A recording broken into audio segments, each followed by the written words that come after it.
আমরা কি ইস্তেদরাজের গজবে নিপতিত?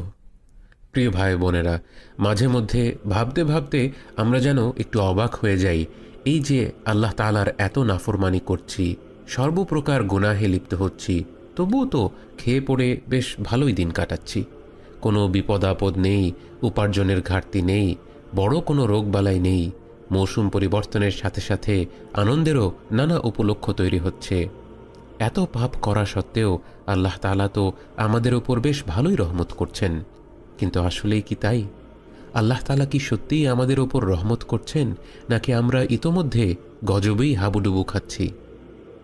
আজ এমনই একটি গজব নিয়ে জানার চেষ্টা করি, যে গজবটিকে বলা হয় ইস্তিদরাজ।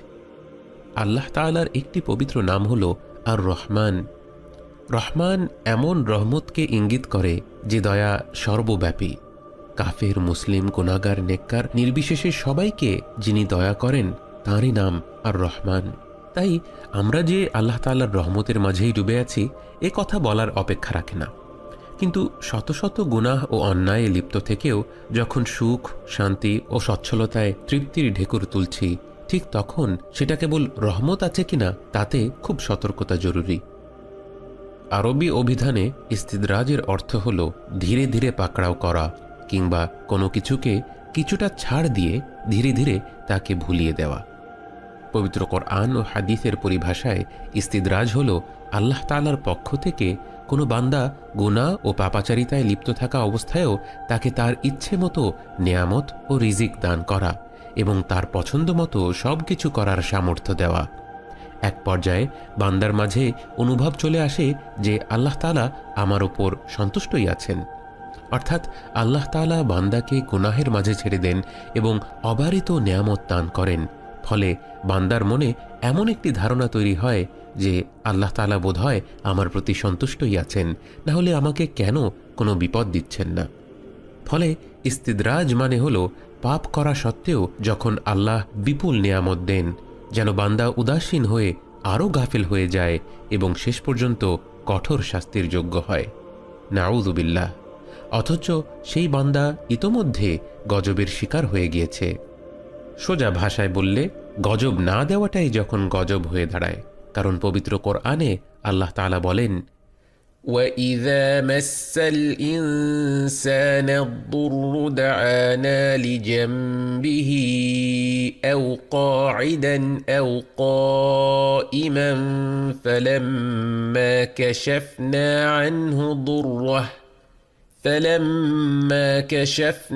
عَنْهُ ضُرَّهُ مَرَّ كَأَن لَّمْ يَدْعُونَا إِلَى ضُرٍّ مَّسَّهُ كَذَلِكَ زُيِّنَ لِلْمُسْرِفِينَ مَا كَانُوا يَعْمَلُونَ। যখন মানুষকে দুঃখ কষ্ট স্পর্শ করে, তখন সে শুয়ে, বসে ও দাঁড়িয়ে আমাকে ডাকে। অতঃপর যখন আমি তার থেকে সেই বিপদ দূর করে দেই, তখন এমনভাবেই মুখ ফিরিয়ে নেয় যেন সে আমাকে কখনো কোনো বিপদের জন্য ডাকেনি। যারা সীমালঙ্ঘন করে, তাদের কাছে তাদের কৃতকর্মকে এভাবেই মনোরম করে দেওয়া হয়। এই আয়াতে আল্লাহ তাআলা বোঝালেন, বান্দা আল্লাহ থেকে অত্যন্ত গাফেল হয়ে গেল। আল্লাহ তাআলা কখনো তাকে বিপদ মুসিবত দ্বারা আক্রান্ত করেন, অতঃপর এই বান্দা বিপদে থেকে চরম অসহায়ত্বের অনুভূতি নিয়ে ব্যাকুল হয়ে আল্লাহকে ডাকে, কান্নাকাটি করে, তাহাজ্জুদ পড়ে, নফল ইবাদত করে। কিন্তু আল্লাহ তাআলা বিপদ দূর করা মাত্রই বান্দা পূর্বের মতন গাফেল হয়ে যায়। চরম নির্লজ্জের মতোই ভুলে যায় যে মাত্র কিছুদিন আগেই সে অতি বিনয় অবনত হয়ে আল্লাহর কাছে ধর্ণা দিয়েছিল, আল্লাহর রহমতের জন্য ভিক্ষা করেছিল। এই আয়াতের মর্ম থেকে এতটুকু তো অনুধাবন করা যায় যে কখনো বিপদে পড়াটাই আল্লাহর রহমত। বরং বলা যায়, আল্লাহ যাকে ভালোবাসেন তাকে বিপদগ্রস্ত করে আল্লাহর নৈকট্য লাভের পথকে সহজ করে দেন। কিন্তু যাকে আল্লাহ কোনো বিপদই দিলেন না, অথচ সে পাপে জড়িয়ে আছে, প্রতিনিয়ত আল্লাহ তাআলা থেকে দূরে সরে যাচ্ছে, সে কি রহমতে আছে, নাকি তাকে গ্রাস করে নিয়েছে রহমতের রূপে ভয়ঙ্কর এক গজব, ইস্তিদরাজ? আল্লাহ তাআলা আমাদেরকে এই ইস্তিদরাজ সম্পর্কে সতর্ক করতে পূর্ববর্তী উম্মতের উপর আরোপিত ইস্তিদরাজের কথা স্মরণ করে দিয়ে বলেন, فلما نسوا ما ذكروا به فتحنا عليهم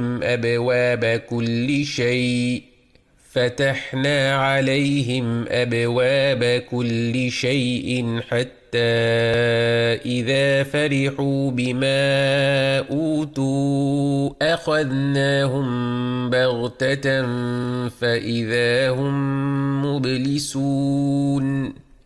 তাদেরকে যে উপদেশ দেওয়া হয়েছিল যখন তারা তা ভুলে গেল, আমিও তাদের জন্য খুলে দিলাম সকল ঐশ্বর্যের দুয়ার।